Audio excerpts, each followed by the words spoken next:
بسم الله الرحمن الرحيم وصلى الله وسلم وبارك على سيدنا محمد وعلى آله وأصحابه أجمعين. اللهم اجعل جمعنا هذا جمعا مبارك مرحوما واجعل تفرقا من بعده سالما معصوما ولا تجعل فينا ولا منا ولا معنا شقيا ولا محروما. اللهم أخرجنا من ظلمات الوهم وأكرمنا بنور الفهم وحسن أخلاقنا بالحلم واجعلنا هداة مهديين غير ضالين ولا مضلين. Nous clôturons aujourd'hui, Inch'Allah Ta'ala, cet épisode de l'Hudaybiyah en revenant sur les conséquences de ce pacte-là. On a dit, on l'a redit, ce pacte-là était finalement quelque chose de très positif pour les musulmans. Mais quoi, comment, qu'est-ce qui s'est passé après le pacte de l'Hudaybiyah? Alors, le pacte de l'Hudaybiyah, souvenons-nous, c'est d'abord une période de paix de 10 ans où les musulmans ne vont plus attaquer les Qurayshites n'attaquent plus les musulmans et ce pacte-là engage également les tribus qui sont respectivement en alliance avec les musulmans et avec Quraysh. Donc une période de paix. Qui dit période de paix dit quoi? Dit voilà, les choses se reconstruisent, l'économie reprend, vu que les guerres, les batailles, ça plombe un pays économiquement. Bon, sincèrement, ça a plus plombé Quraysh. Donc Quraysh sont contents de cette période de paix parce qu'ils vont enfin pouvoir récupérer leur business vers Cham, vers la Syrie, à travers les caravanes qui étaient bloquées par les musulmans. Mais là, c'est bon. Donc le business reprend. Donc Quraysh se reconstruiront économiquement. Voilà, qui dit se reconstruire économiquement, du coup, Mecca, elle va prospérer. Donc les tensions, elles vont descendre. Bref, c'est bien, une période de paix, c'est bien. Du côté des musulmans, qu'est-ce que les musulmans ont gagné à cette période de paix? Alors, quand on pense période de paix, on pense souvent, premièrement, on pense à sécurité. Du coup, ça va, on va se lever le matin, on ne va pas être agressé. Voilà, le temps, c'est un temps de paix. Les gens n'ont pas peur pour leur vie. Tu te lèves le matin, tu ne te demandes pas si tu vas revenir le soir. On est en période de paix. Alors c'est vrai, qui dit paix, dit ça, on pense à ça. Mais les musulmans, Sahaba, pour eux la paix, bien sûr il y a ça, mais pour eux la paix n'est pas synonyme que de ça. Et c'est même pas ça le plus important carrément. Pour eux la paix ça veut dire quoi? Ça veut dire on va enfin pouvoir faire notre boulot. On va enfin pouvoir montrer notre islam sans se cacher. On va enfin pouvoir prier partout sans qu'on craigne je ne sais quoi. On va enfin pouvoir parler. On va enfin pouvoir voyager pour propager. On va enfin pouvoir discuter. On va enfin pouvoir accéder à des endroits qui nous étaient interdits jusque-là. La période de paix, c'est synonyme pour eux de enfin, on va faire ce qui nous est demandé depuis le début. Le boulot qui nous a été demandé. Notre mission, en fait, à savoir faire régner la justice partout dans le monde, propager la parole d'Allah partout dans le monde, rétablir la justice, condamner l'injustice, combattre l'injustice, répandre le bien, c'est ça notre boulot, c'est ça notre mission.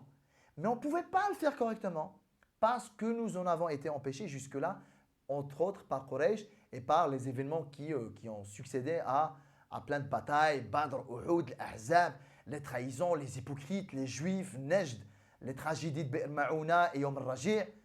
Voilà, avec tous ces événements-là, on n'avait pas la tête à ça, à la propagation tranquille, sereine. Mais maintenant qu'il y a la paix, on va pouvoir le faire. Donc la conséquence directe de cette période de paix, c'est que les Sahaba pouvaient se déplacer tranquillement dans le secteur. Donc ils pouvaient rencontrer des non-musulmans. Ils pouvaient faire du business avec les non-musulmans. Ils pouvaient participer dans les marchés commerciaux des non-musulmans, des polythéistes. Ils pouvaient voyager. Ils pouvaient croiser des voyageurs non-musulmans. Donc en gros, ils pouvaient côtoyer des mouchriquins. C'est même pas ça qui est important en fait. C'est plutôt dans l'autre sens. Les non-musulmans, les polythéistes ont enfin eu la possibilité de côtoyer des musulmans. Et en quoi ça c'est extraordinaire? Ça n'a pas été le cas jusque-là.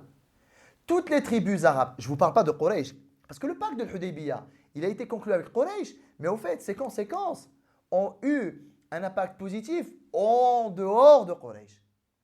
Quraysh, c'est bon, on les connaît. Les autres tribus arabes qui détestaient le Nabi sallallahu alayhi wa sallam, qui détestaient les musulmans, certains même qui voulaient faire la guerre, d'autres qui ont fait la guerre aux musulmans. Et concrètement, ce sont des tribus qui ne connaissent pas spécialement le Nabi sallallahu alayhi wa sallam. Il n'a pas grandi avec eux, ils ne l'ont jamais fréquenté, ou très peu peut-être, les 2-3 fois où ils sont venus à Makkah, ils ne l'ont pas côtoyé au quotidien, ils n'ont pas vécu avec lui, ils n'ont pas vu Sahaba comment ils vivaient, ils n'ont pas côtoyé la communauté musulmane. Tout ce qu'ils savent du prophète sallallahu alayhi wa sallam et des musulmans, des compagnons, ils le savent selon la version de Quraysh. C'est Quraysh qui leur ont dit « Ouais, c'est des gens pas bien. Ouais, c'est des gens, ils veulent juste la zizanie, les problèmes. Oui, ce sont des gens qui vont vous menacer. Ce sont des gens malhonnêtes. Ce sont des gens, à cause d'eux, vous allez perdre votre business, vous allez perdre votre pouvoir. » C'est Quraysh qui a gonflé toutes les tribus-là. Concrètement, les tribus-là n'ont jamais eu, ou très peu, ou très rarement, ou très individuellement, la possibilité de côtoyer les musulmans. Mais maintenant que Sahaba se promène, que Sahaba bouge dans toute la région, que Sahaba rencontre des non-musulmans, que Sahaba achète et vend avec des non-musulmans d'autres tribus, ces tribus non-arabes, non-musulmanes, elles ont enfin pu voir que ce que racontait Quraysh, c'était n'importe quoi. Les gens là, attends, sont des gens comme ça, fiables, honnêtes, ils ne trichent pas, ils n'arnaquent pas, ils ne mentent pas. Faire du business avec eux, c'est un plaisir. Ce sont des gens, ce sont des gens à qui tu peux faire confiance. Ce que racontait Quraysh, c'est n'importe quoi. Donc ça a fait voir les musulmans sous leur vrai visage auprès de ces tribus-là. Et quelle a été la conséquence directe? C'est que un grand nombre de tribus s'est converti pendant ces 2 années-là. Je parle de 2 années parce que la phase là, elle a duré 2 ans. La phase de l'Hudaybiyah. Parce qu'au bout de 2 ans, la 8e année, Quraysh ont trahi le pacte et c'est terminé. Il y a eu Fath Makkah juste derrière. On va dire, sous le pacte de l'Hudaybiyah, on a vécu 2 années. Pendant ces 2 années-là, beaucoup de tribus se sont converties. Des tribus entières. Sahaba nous disent, ils ont été jusqu'à nous dire, il y a eu plus de conversions pendant ces 2 années-là, plus que les 18 premières années de l'islam. C'est pour vous dire que ça a eu un impact. C'est pour vous dire que si on laisse les musulmans en paix, c'est pour vous dire que si on laisse les gens fréquenter les musulmans, c'est pour vous dire que si on laisse les gens côtoyer les musulmans, vendre et acheter avec les musulmans, voyager avec les musulmans, s'entraider avec les musulmans, ça aura un impact énorme sur les non-musulmans. 3 sortes d'impact, les 3 positifs, les 3. Soit, et on a eu les 3 avec le Nabi sallallahu alayhi wa sallam, soit ça va tellement impressionner et donner envie à ces tribus-là de devenir musulmans, finalement ils sont devenus musulmans. Donc on a eu beaucoup de tribus qui se sont converties. Je vous rappelle que c'est dans ce contexte, c'est après le Hudaybiyah que Sidna Abu Huraira, il s'est converti avec sa tribu. C'est dans ce contexte-là, une tribu entière. Et on a gagné qui? On a gagné des gens de grande qualité. Abu Huraira, par exemple. Si on avait des gens comme Abu Huraira avant, c'était génial. C'est pour vous dire, ce sont des gens de grande qualité que nous avons gagnés grâce au pacte de l'Hudaybiyah. Avoir des gens comme Abu Huraira dans ton équipe, c'est mieux que de ne pas les avoir. Donc il y a eu des tribus entières qui se sont converties. Parce que ils ont vu les musulmans. Et Sahaba, ça aussi. Sahaba, ils ne se cachaient plus pour prier. Ils affirmaient leur islam. Ils pouvaient parler. Ils pouvaient expliquer. On pouvait leur poser des questions. Ils pouvaient répondre. Ils pouvaient parler d'Allah. Ils pouvaient parler du prophète sallam. Ils pouvaient parler de la vie dernière. Ils pouvaient parler de leur vie au quotidien. Toutes ces choses-là qui, quand même, ça donnera un petit peu un coup de pouce à la da'wah. Ce qu'on ne pouvait pas faire avant le pacte de l'Hudaybiyah. Donc vous avez une partie de ces tribus-là qui s'est clairement convertie. Vous avez une deuxième partie de ces tribus-là qui ne s'est pas convertie, mais qui a signé des pactes d'alliance avec les musulmans. Bon, c'est vrai, on n'est pas encore convaincu à 100% de leur foi, la ilaha illallah, machin, tout ça, mais il n'y a rien à dire. Les gens là sont comme ça. Et nous, on aimerait avoir les gens là en alliés. En alliés, ça veut dire quoi? Ça veut dire demain, nous, on a un problème, on peut faire appel à eux. Demain, eux, ils ont un souci, ils peuvent nous calculer. Bon, on n'est pas musulmans, mais ce sont quand même des gens qu'on a appréciés. Hein. Franchement, rien à voir avec ce que disait Quraysh. Les musulmans, ce sont vraiment des gens appréciables, des gens à qui on peut faire confiance. Donc, je préfère les avoir eux comme alliés que Quraysh. Quraysh, on les connaît, c'est des girouettes. Aujourd'hui avec nous, demain pas avec nous. Au moins, moi, je me cale du côté des musulmans. Deuxième impact. Troisième impact, les tribus qui ne se sont ni converties, ni calées en pacte d'alliance avec les musulmans, au moins, ils ont commencé à respecter les musulmans. Bon, c'est vrai, voilà, bon, nous, on a notre truc, eux, ils ont le leur. Moi, j'ai déjà mes alliés, je ne vois pas l'intérêt de m'allier encore plus avec les musulmans, mais quand même, les gens là sont des gens respectables. Ça veut dire en fait, dans tous les cas, nous, on est gagnants. Soit les gens là sont devenus musulmans, soit ce sont nos alliés, soit bon, au moins ils nous respectent, ils respectent notre différence, etc. Grâce à quoi? Grâce à cette période de paix où l'islam a pu sortir du cadre privé confiné à Al-Madina, comme ça dehors dans la sphère publique chez les Arabes, dans la péninsule arabique. Premier impact positif du pacte de l'Hudaybiyah, c'est celui-là. Deuxième impact du pacte de l'Hudaybiyah. Et là, c'est quelque chose de... C'est vraiment un coup de maître, subhanallah. Souvenez-vous, lors du pacte de l'Hudaybiyah, il y a eu cette histoire de... Si un musulman s'enfuit de Makkah et il va à Medina, le Nabi sallallahu alayhi wa sallam doit le rendre à Quraysh. Et tout le monde s'est un peu révolté, personne n'a compris, personne n'a accepté ça. C'est quoi cette condition injuste? Mais vous savez quoi? Cette condition injuste-là, elle était comme ça. Génial. Heureusement qu'elle était là. Hein. Regardez ce qui s'est passé. Abu Jandal, vous vous en souvenez? Avec les chaînes, Ya Rasulallah, prends-moi avec toi, tu ne vas pas me laisser ici à Makkah. Mais non, mais si, je vais te laisser là. Allah subhanahu wa ta'ala, il va vous donner une issue. Inch'Allah ta'ala, qui va être très favorable. Un homme qui s'appelle Abu Basir. Pas Abu Jandal, un autre. Abu Basir. Comme Abu Jandal. C'était un musulman. Il vivait à Makkah. Emprisonné, il ne pouvait pas quitter Makkah. Il a réussi à s'enfuir. Il a rejoint le Nabi sallallahu alayhi wa sallam al-Madina. Quraysh a envoyé 2 hommes pour aller le chercher. Comme le stipulait le pacte de l'Hudaybiyah, le Nabi sallallahu alayhi wa sallam devait le rendre à Quraysh. Donc ils sont arrivés. Abu Basir est là. Oui, il est là. Ben, comme le stipule le pacte, tu dois nous le rendre. Ok, tiens, Abu Basir, tiens, prenez-le. C'est bon? Ben oui, le Nabi sallallahu alayhi wa sallam, c'est un homme d'honneur, c'est un homme de parole. Donc il leur a rendu Abu Basir. Donc les 2 Qurayshites, là, les 2 mouchriquines, ils ont pris Abu Basir, ils sont en train de repartir vers Mecca avec lui. Ils se sont arrêtés à Dhul Hulayfa, hein, le Miqat, quand on va au Hajj. Ils se sont arrêtés là pour se reposer. Abu Basir a subtilisé par surprise l'épée d'un des 2 mouchriquines. Et il l'a tué. L'autre mouchrik a eu peur, il s'est enfui en direction de Mecca pour leur dire ce qui s'est passé. Abu Basir a tué mon collègue et là certainement il va rejoindre Mohammed. En gros, crier au scandale, ouais Mohammed, je croyais qu'on était en pacte, regarde il a tué, etc. Sauf que Abu Jandal, lui il ne fait pas partie du pacte, hein, Abu Basir. Abu Basir, il en a tué un, l'autre il s'est enfui. Il est reparti chez le Nabi sallallahu alayhi wa sallam, mais pas pour rester avec lui. Il est parti voir le Nabi sallallahu alayhi wa sallam et il lui a dit, Ya Rasulallah, laqad abra Allahu dhimmatak. Allah subhanahu wa ta'ala a honoré ta parole et ta promesse. Tu es quelqu'un de droit, d'intègre, qui respecte ses engagements et tu as respecté le tien. Quand ils sont venus, tu m'as rendu à eux. Donc toi, tu n'as rien à te reprocher. Tu es clean. Dans ton engagement vis-à-vis de l'Hudaybiyah, tu es clean. Tu as respecté le pacte.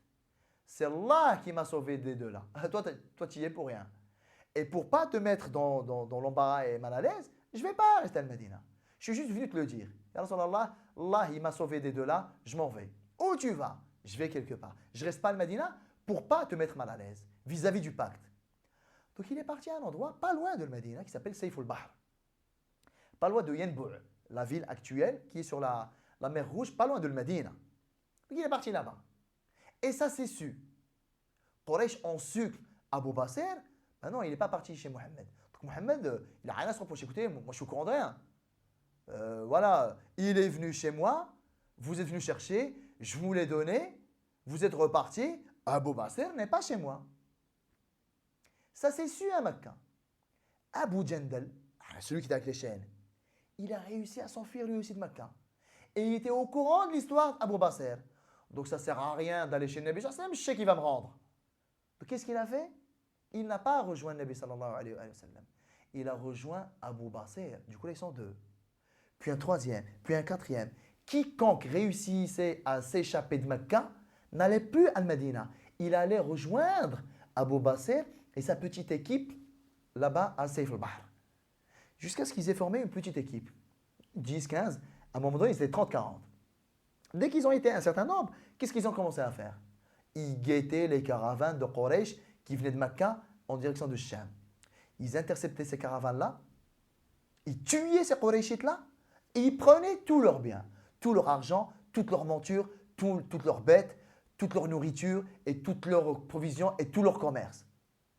Ils ont fait le coup une fois, deux fois. Quraysh en panique totale.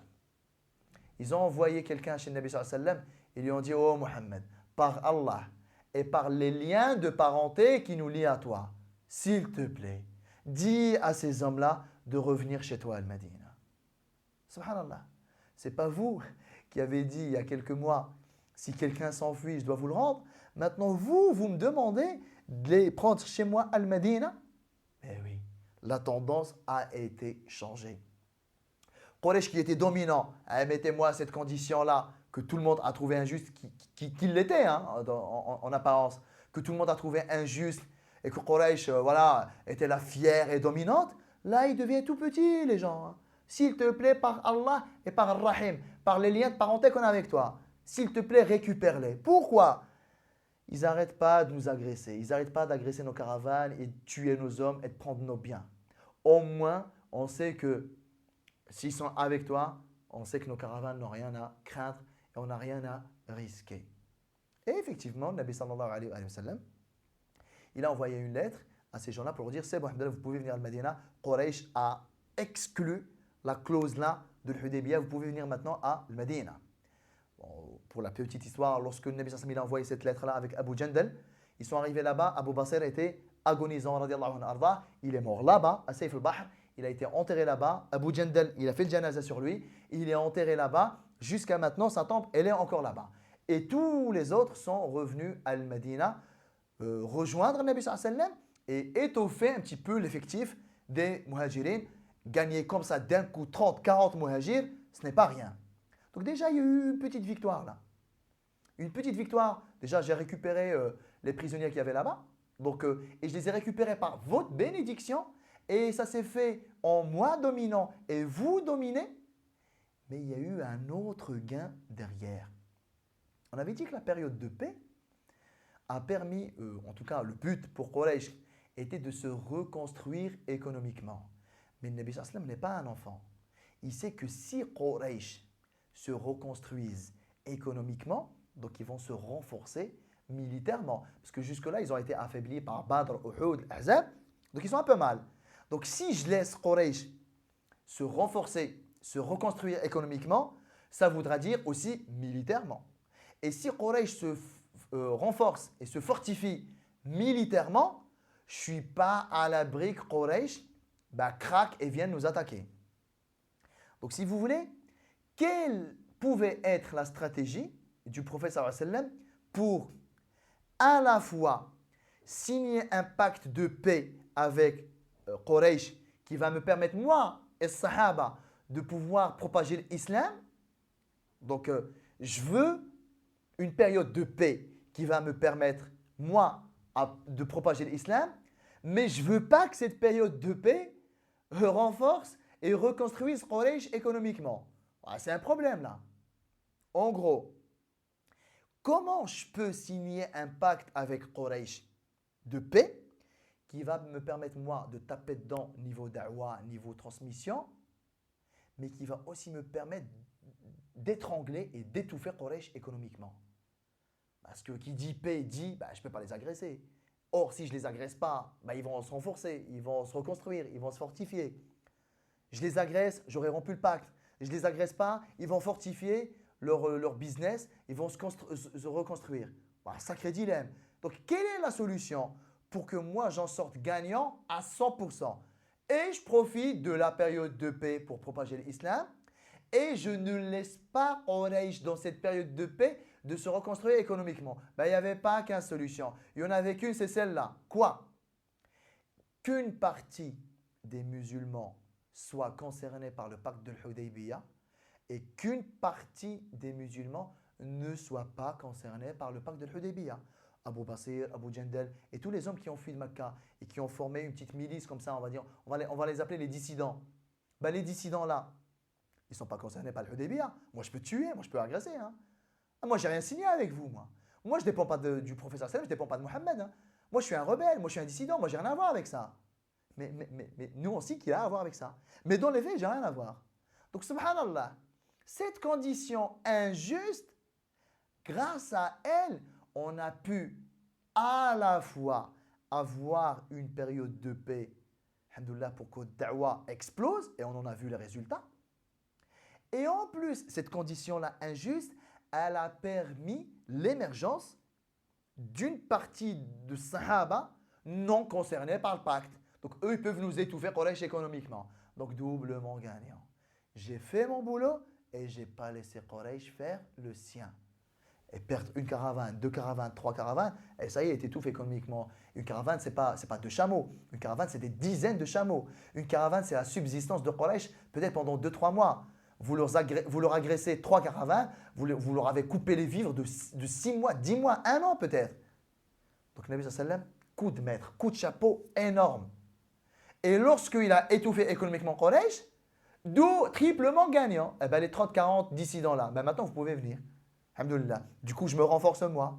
Parce que les 30-40 là, ils ont agressé Quraysh, ils ont tué Quraysh, ils ont récupéré beaucoup d'argent, beaucoup de commerce, beaucoup de marchandises, beaucoup de montures, beaucoup d'animaux, beaucoup d'armes.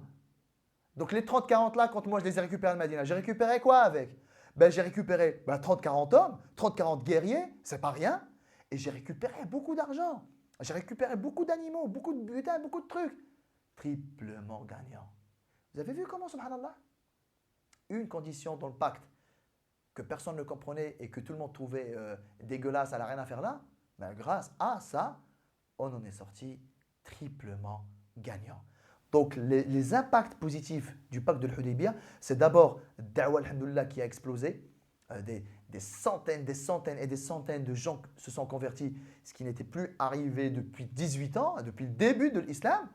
En plus de ça, on a signé des pactes avec d'autres tribus, même celles qui ne sont pas devenues musulmanes, même celles avec qui on n'a pas signé un pacte, alhamdoulilah, maintenant elles nous respectent.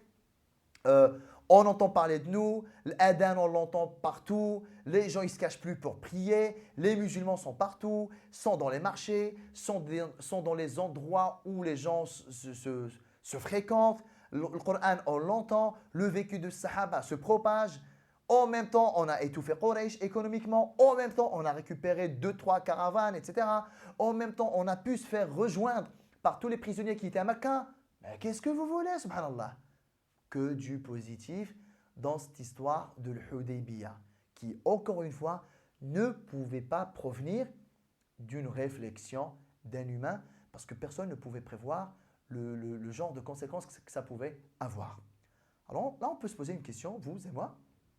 Qu'est-ce que le pacte de l'Hudaybiyah m'apporte moi en tant que musulman? Qu'est-ce que je peux en tirer comme enseignement dans ma vie de tous les jours? 2 événements majeurs. Le premier, vous avez vu que dans l'apparence, c'était une arnaque. Et ça s'est avéré être super positif. Tu aurais voulu le faire, tu n'aurais pas pu. Tu aurais voulu planifier une stratégie qui te fasse obtenir ces résultats-là, tu n'aurais pas pu. Comment quelque chose qui, selon ce que je vois, selon ce que j'entends, selon ce que je comprends, peut être mais totalement catastrophique, négatif, peut s'avérer être super positif. Bah, qu'est-ce que moi ça m'apprend dans ma vie de tous les jours? C'est que parfois on veut faire des choix. Parfois on prend des décisions, on arrête des choix. Qu'il s'agisse d'un mariage, d'un voyage, d'une profession, d'une installation, d'études à poursuivre, etc. Voilà, on met en place un certain nombre de causes qui nous a été demandées, on fait ce qu'il y a à faire et parfois ça ne marche pas. Parfois, ça ne va pas dans le sens de ce qu'on voulait. Parfois, ce que Allah subhanahu wa ta'ala nous fait vivre nous est un petit peu insupportable. Parfois, les événements tels qu'ils se présentent à nous, ben, on a l'impression que c'est super négatif, que ce n'est pas du tout favorable. On est dégoûté, déprimé, peut-être désolé, furieux, en colère parfois. Ben voilà, on est des humains, on est faibles. Là, le Nabi sallallahu alayhi wa sallam, qu'est-ce qu'il nous apprend? Vous pouvez juger par l'apparence que cet événement-là n'est pas bon pour vous. En tout cas, c'est une grosse épreuve. Vous ne voyez pas. Vous savez, l'histoire de moi, j'arrive pas à voir c'est quoi le bien qu'il y a dedans. Parfois, on entend des frères et des sœurs dire ça. Oui, je sais que derrière tout mal, il y a un bien, mais excuse-moi, là, je ne vois pas ce qu'il y a comme bien. Bon, on est faible. Bien, pas bien, n'est pas la question. On est faible. Il peut nous arriver de tenir ce genre de propos. Comme Sahaba, on n'est pas pire qu'eux, quoi. Même Sahaba, il disait, mais c'est quoi ça? Sahaba, qu'est-ce qu'il a dit? Il a dit, le jour là, le jour de Abu Jandal, si je pouvais désobéir à Nabi sallallahu alayhi wa sallam, je l'aurais fait. Moi, j'ai rien compris. Comment ça se fait, Nabi sallallahu alayhi wa sallam, il accepte ça? On est d'accord.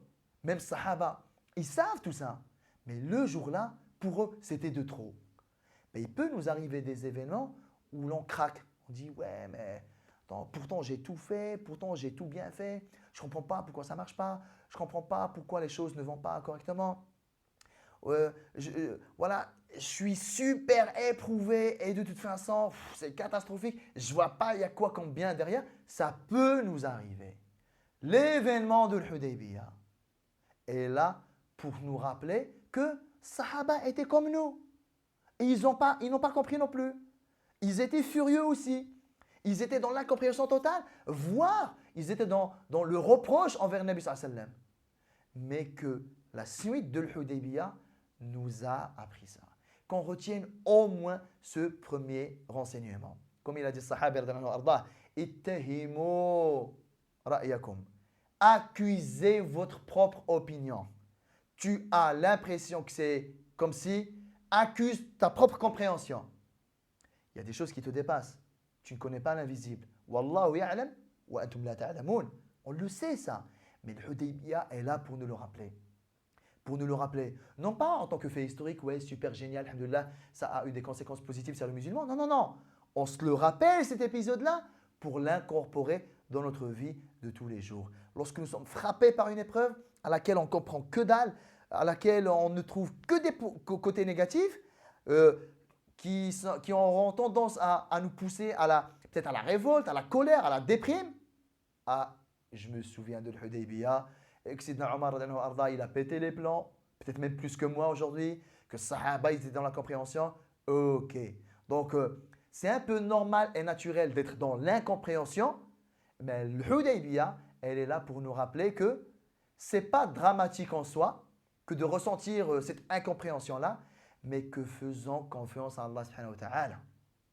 C'est lui qui guide nos pas. Il sait ce que nous ne savons pas. Et de toute façon, à chaque fois que nous avons fait les choses dans l'ordre, on a fait dua, on a consulté, on a demandé à Allah subhanahu wa ta'ala de nous soutenir. Maintenant, le déroulement des événements, ça ne relève plus de nous, ça relève de lui. Que ça nous échappe ou pas, qu'on réussisse à en saisir la sagesse ou pas, peu importe.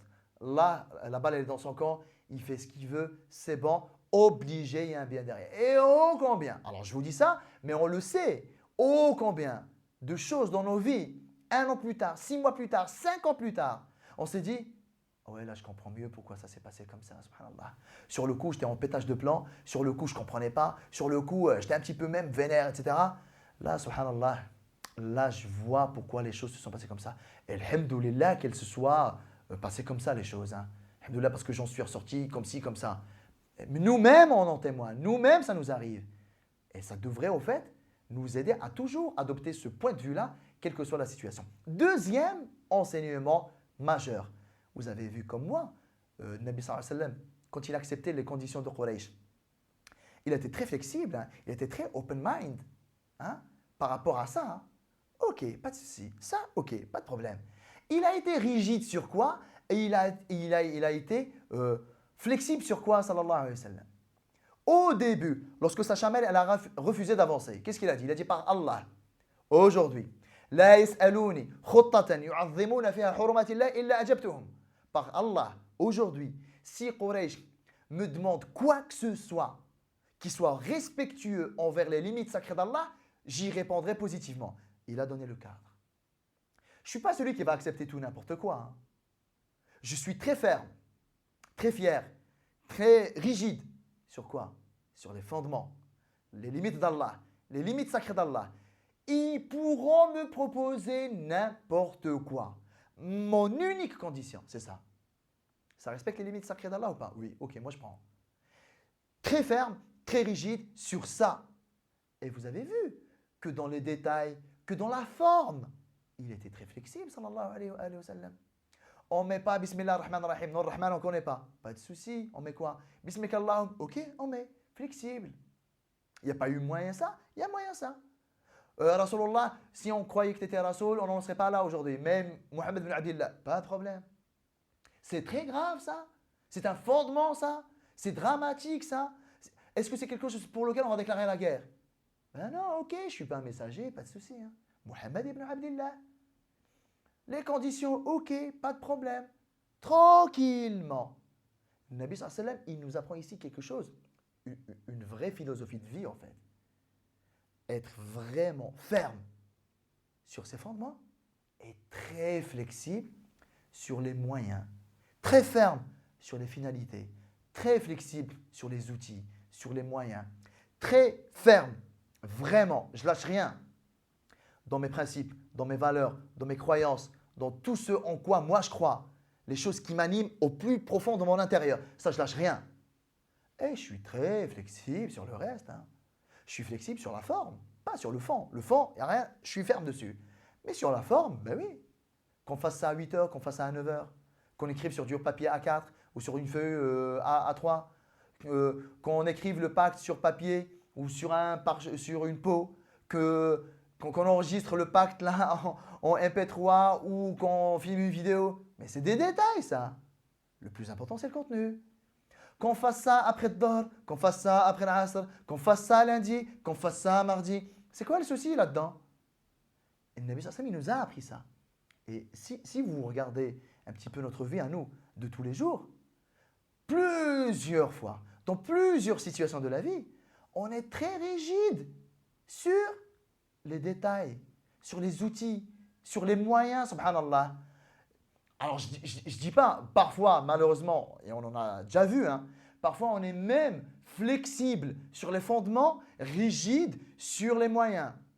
Très light, très flexible sur les finalités, très rigide sur les moyens. Mais qu'est-ce qui se passe? C'est le monde à l'envers là. Je ne parle même pas du cas là. Je parle du cas le plus usuel, le plus habituel auquel on assiste. C'est que vous avez des musulmans, oui, très fermes sur le fondement, mais malheureusement très fermes aussi sur les outils. Mais l'outil n'est qu'un outil. La vis là, je l'aurai avec un tournevis, ou avec un couteau, ou avec un morceau de métal, peu importe, c'est rien ça. Mais dans la vie de tous les jours, on voit qu'on a beaucoup de problèmes par rapport à ça. Dans les associations, beaucoup d'entre vous qui regardez les vidéos de Sira êtes actifs dans vos mosquées, êtes actifs dans des associations, vous le savez comme moi. Parfois, il y a des réunions qui durent 2 heures, on a débattu pendant 1h50 sur des détails. Et qu'est-ce qui se passe? Subhanallah, c'est rien ça. Le cap, le cadre, les fondements, les trucs importants, ouais, ok, pas de problème. On peut passer 2 heures dessus s'il le faut. Mais attends, subhanallah, on va faire des pizzas, on va proposer des parts de pizza ou des sandwichs pendant la conférence, mais on s'en moque de ça, c'est un détail ça. On va proposer la boisson ou pas, c'est un détail. La pizza, on va la faire à 1,50 € la part ou 2 €, mais on s'en moque de ça. Vous savez quoi? Mais même le fait de proposer la restauration ou pas, on s'en moque. C'est un détail ça. Qu'est-ce qui n'est pas détail? Pourquoi on organise cette conférence? Quel est l'intervenant? Qu'est-ce qu'on vise? Quel est le public? Quel est l'objectif? Qu'est-ce qu'on risque? Qu'est-ce qu'on veut récupérer derrière? Quelle est la marche numéro 2? Une fois qu'on aura fait la conférence, quelle est la suite à donner? Ouais, ça, c'est des questions importantes. Ça, ce sont des questions fondamentales. C'est Ahmed ou Abdelkader ou Mustafa qui va chercher le conférencier à la gare, on s'en tape, c'est un détail ça. Même le conférencier, il vient tout seul, c'est rien. Encore. Il prend un taxi, il prend le tram, il prend le métro, il vient. C'est pas important ça. Et vous avez des frères et des sœurs, ils passent des heures dans des réunions pour parler de ça. Et, et parfois, on a des débordements où on est même flexible sur les fondements. Parfois, c'est dans le couple. Parfois, c'est dans la famille. Très rigide sur des ramifications, à savoir, on mange à 8h ou à 8h30. Non, c'est 8h, pas moyen. Non, mais aujourd'hui, c'est exceptionnel. Il n'y a pas d'exception. C'est 8h. Attends, manger à 8h, à 8h30, c'est rien, ça.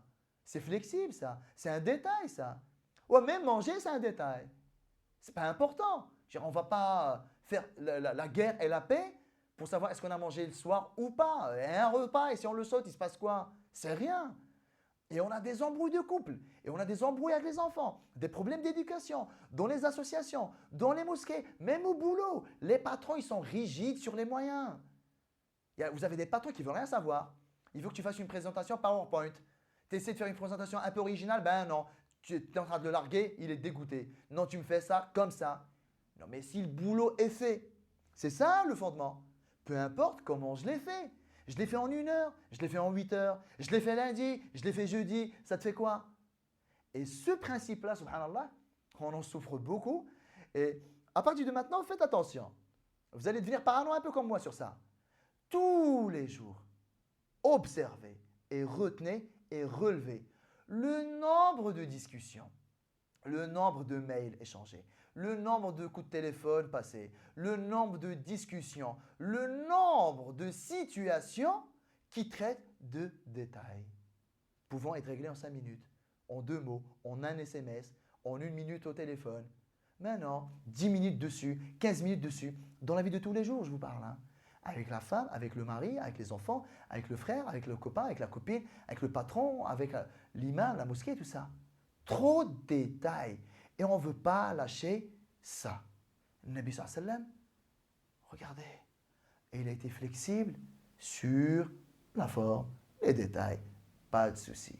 Si je dois retenir ces 2 enseignements-là, une fois que tu as fait ce que tu as fait, ben laisse Allah faire et ne sois pas vraiment dégoûté, déprimé, colérique, nerveux parce que les choses ne se sont pas passées telles que toi tu les as prévues. C'est bon, laisse Allah faire. Et ne sois pas non plus dégoûté de toi-même, un petit peu quand même, mais sache aussi que les Sahaba ont éprouvé plus ou moins les mêmes sentiments. Donc c'est humain que d'être comme ça. C'est juste ne pas humain. En tout cas, ce n'est pas digne d'un croyant que de rester dessus et de ruminer, ruminer, ruminer. Ok, c'est bon, alhamdoulilah, ça passe. Allah Ta'ala, il sait et moi, je ne sais pas. Et forcément, lorsque la décision vient d'Allah, elle ne peut être que bénéfique pour moi. Si je dois retenir aujourd'hui cet enseignement-là, et le deuxième enseignement, c'est que je m'accroche corps et âme à mes principes, à mes fondements, tout en étant flexible, large, joueur sur les outils, les moyens, les méthodes et les détails. Si aujourd'hui j'ai retenu les 2 enseignements-là, plus les conséquences alhamdoulilah, positives que le pacte de Hudaybiyah lui-même a eu sur les musulmans, ben on aura alhamdoulilah, accompli notre mission par rapport à l'étude de l'épisode de l'Hudaybiyah. L'épisode de l'Hudaybiyah, c'est quelque chose d'extraordinairement important dans la vie de l'islam, des musulmans de Sahaba, mais aussi dans notre vie de tous les jours. À chaque fois, on va revenir vers cet épisode-là pour dire « Ah ouais, ok, ah oui, ok ». Et ça va corriger, Inch'Allah Ta'ala, au fur et à mesure, notre comportement. Wallahu Ta'ala a'lam. Wa sallallahu wa sallam wa barak ala sayyidina Muhammad wa ala alihi wa ashabihi ajma'in. Je vous retrouve la semaine prochaine. Wassalamu alaikum wa rahmatullahi ta'ala wa barakatuh.